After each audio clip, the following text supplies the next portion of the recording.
藏语里面形容一个人做事胡搞、乱来或者胡说八道、一派胡言、乱七八糟，有个很道地的表达，叫做港中莽中。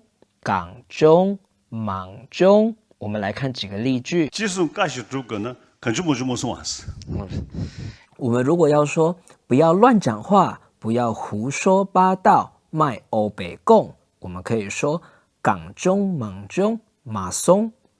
港中莽中马松。港中马中在这边就是指乱说、胡说八道的意思。马是否定词，松是讲说的敬语，所以港中莽中马松就是叫人家不要乱讲话，卖欧北共。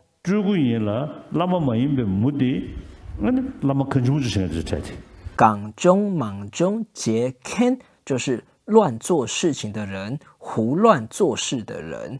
港中莽中就是乱来、乱七八糟。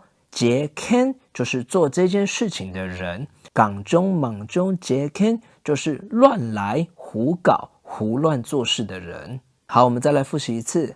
港中莽中，港中莽中。谢谢您的收看，我们下一集见。